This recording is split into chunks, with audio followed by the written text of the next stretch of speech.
Good morning, children. This is third video of sixth chapter, Bhakti and Sufi tradition and changes in religious belief.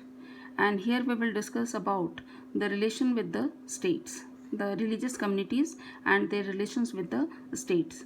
So, as we discussed in the previous video about Alvars and Nanars, who established and being developed in South India after 5th century onwards.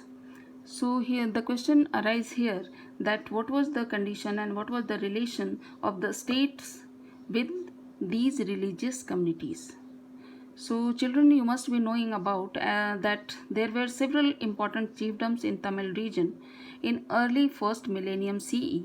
States were emerged during second half of the first millennium CE as Pallavas, Pandavas and Cholas. During 6th to 9th century, Buddhism and Jainism had been prevalent in this region for several centuries by drawing support of merchants and artisans communities. Means merchants and artisans were the great support in the development of these religious communities. So several religions were there, but these religious tradition they didn't received royal patronage. All of the religious communities they didn't receive the royal patronage. Some of the religious communities occasionally they received the royal patronage. So what was the reason? So historians found that instances have been found in Tamil Bhakti hymns that poet oppositions to Buddhism and Jainism. This instances given in composition of Nainars. Nainar के जो compositions हैं उसमें कहा गया है कहीं कि इनके बीच में एक टफ कॉम्पिटिशन्स था. All these religious communities, first was Brahmanical communities, second one that was Alvars and Nayanars the local communities, and third one which was prevalent in that region, Buddhism and Jainism. So many religious communities were there and there was a tough competition between all these religious communities. So royal patronage they didn't receive all communities. Some of the religious communities they received the royal patronage. So the powerful Chola ruler who supported Brahmanical ideas and Bhakti tradition and making land grants, constructing temples for Vishnu and Shiva. The most significant temple built in that time were Chidambaram temple, Thanjavur and Gangaikonda Cholapuram in Tamil Nadu, South India. These temples patronized by Chola rulers. अब यहाँ पे बताया गया है कि कौन कौन से temples थे जिनको patronized किया जा रहा था. यहाँ आप देखोगे, here is the picture of Chidambaram temple in Tamil Nadu. You will see the huge building, huge constructions, the decorated sculptures, walls, the elaborated gateways. So you can see the prosperity of those Chola rulers. And here you will see the temple of Gangaikonda Cholapuram. Gangaikonda Cholapuram के पीछे एक story है कि चोला ruler जो थे उन्होंने जब Ganga reason को जब उन्होंने फतेह किया, जब उसको जीता, तो उसकी विक्ट्री के मेमोरी में उन्होंने इस टेम्पल को बनवाया था. तब इसका नाम दिया गया गंगाईकोंडा चोलापुरम. और यहाँ आप देखोगे second third picture Chidambaram temple, Thanjavur temple, and all these temples were the constructed by the Chola rulers and who were the great devotees of Shiva. भगवान शिव के ग्रेट डिवोटीज थे ये Chola rulers. So in the same way some of the most spectacular representations of Shiva in bronze sculpture, the model of Nataraj was produced. आपने देखा होगा first slide में ही कि नटराज की जो ब्रॉन्ज मॉडल थी, इतना स्पेक्टेकुलर वर्क है, इतना आकर्षक एंड दर्शनीय वर्क है आर्टिस्ट के द्वारा कि उसकी तुलना नहीं की जाती है, कहीं से नहीं की जा सकती है. कि बहुत ही सुंदर और बहुत ही आकर्षक मूर्ति बनाई गई है शिव की नृत्य करते हुए. तो नटराज जिन्हें कहा जाता है, तो नटराज की मूर्ति बनाई गई. This Nataraj bronze medal clearly shows the vision of Nayanar artist. और ये नैनार आर्टिस्ट के द्वारा तैयार किया गया था. Nayanars and Alvars were revered by Vellalar peasants as the Buddhism and Jainism supported by the merchants and the craft persons. Like that the Alvars and Nainars, the Vellar peasants, जो धनाढ़ peasants होते हैं तमिल रीजन के, वो उनके द्वारा सपोर्ट किए जाते थे नैनार्स एंड अलवर्स के, क्योंकि इनको रॉयल पैट्रोनेज तो था नहीं सबके पास, तो इनको कौन सपोर्ट करता था? बुद्धिज्म एंड जैनिज्म को आर्टिशंस एंड क्राफ्ट पर्सनस करते थे, मर्चेंट्स करते थे।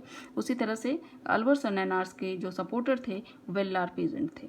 So the Chola kings often attempted to claim divine support and proclaim their own power and status by building splendid temples. Chola ruler को सबसे धनाढ़ और सबसे prosperous ruling dynasty माना जाता है साउथ इंडिया का, और उनकी जो प्रॉस्पेरिटी थी वो रिवील करती है उस समय की बहुत ही ह्यूज एंड एलेबोरेटेड टेम्पल के रूप में जो उन्होंने कंस्ट्रक्ट करवाया था उस टाइम पीरियड में। So these temples adorned and decorated with stone and metal sculptures to recreate the vision of popular saint Alvars and Nayanars. अब ये चोला रूलर्स जो थे, जो अलवर एंड नैनार्स सेंट थे, जो रिलीजियस लीडर थे कम्युनिटीज़ के, उनकी याद में भी कई इनके मॉडल्स बनाए गए और ये कंस्ट्रक्शंस करवाए गए। So in the previous video we discussed that how 12 Alvars and 63 Nainars communities grouped and survived in this region within 5th to 9th centuries, and there were several saint leaders emerged within these communities, and these leaders being worshipped like God by the royal people as well as ordinary people। अब आप यहाँ देखोगे कि कुछ statues and idols दिए गए हैं picture, और ये बहुत ही इम्पॉर्टेंट रिलीजियस लीडर्स थे जिनका नाम था अप्पार, Sambandar and सुंदरार।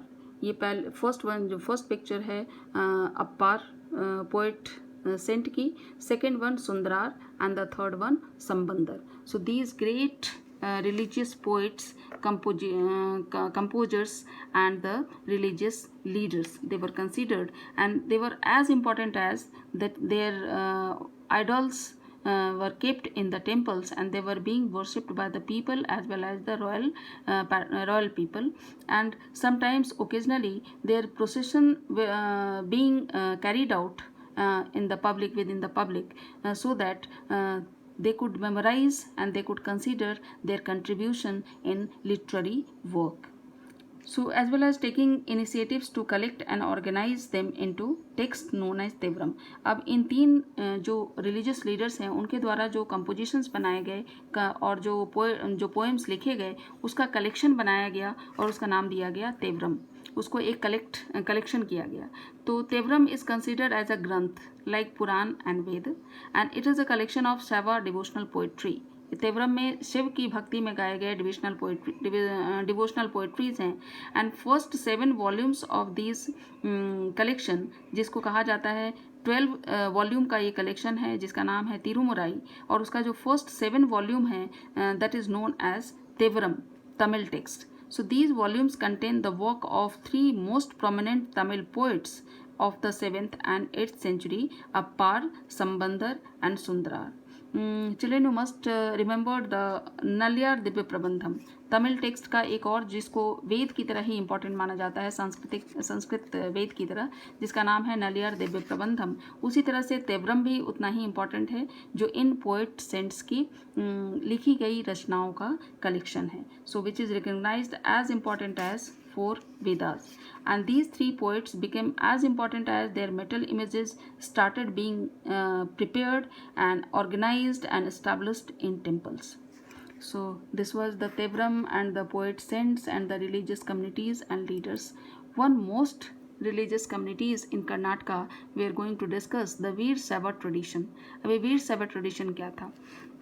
Vasavanna was the founder of this tradition, and it was developed in Karnataka region. So Vasavanna was an Indian 12th century Indian philosopher, poet, Lingayat saint in the Shiva focused bhakti movement, and social reformer during the reign of the Kalyani Chalukya dynasty। अब कितनी सारी चीज़ें थी, ये philosopher भी थे, poet भी थे, देन सोशल रिफॉर्मर भी थे।